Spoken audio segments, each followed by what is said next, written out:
the rotunda, and that section over there is called the North Wing Steps.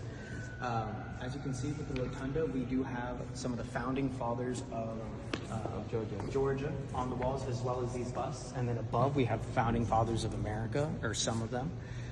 If you want to follow me, and then if you look directly above you, this is the gold dome, exactly. So it's actual gold leaf, originally mined from Delano, that's a city up in North Georgia. It had a gold rush, I want to say, back in the 1800s, before the famous one out in California. If you want to follow me this way, we'll go over to the north side, and then we'll take the elevator upstairs.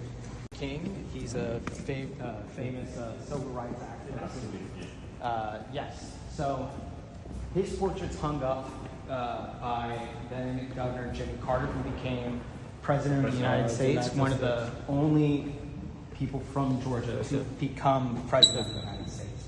So this is not the original portrait. This is actually the second portrait, but this is the portrait that Coretta Scott King, Dr. King's wife, preferred. She thought it better captured his humility, but as well as just grounding him as a person that, you know, even though he did such amazing feats and had such great bravery, he was still just a man, and that anybody can achieve that kind of thing if they just put themselves to it. This portrait was hung up partially as an apology.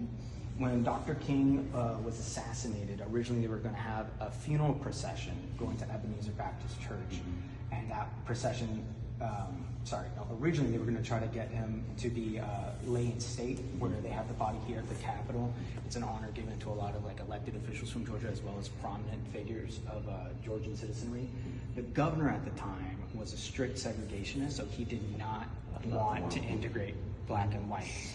So he said no. And then when they proposed the alternative of having a funeral procession going to Ebenezer Baptist Church, the church that he preached at, the governor had the National Guard standing on previous governors for the state of Georgia.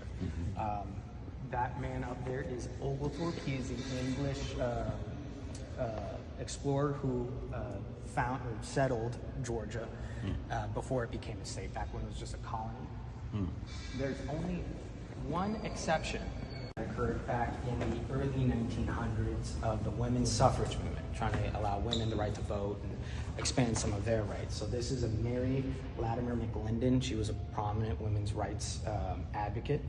And so when she passed, she had this water fountain commission installed at the Capitol and gifted to them, and they accepted it. And for years they were using it before they realized that she kind of played a little bit of a trick on them. So if you notice, the water is actually pretty low. So if you wanted to drink the water fountain, you would have to bend down. Bending down to her. This is her little portrait. So it took years before people realized that she was kind of like having them pay her respect. Idolizing her. Exactly.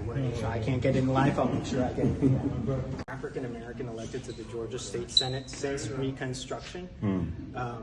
So that's, I believe, since 1877. Up to 1877.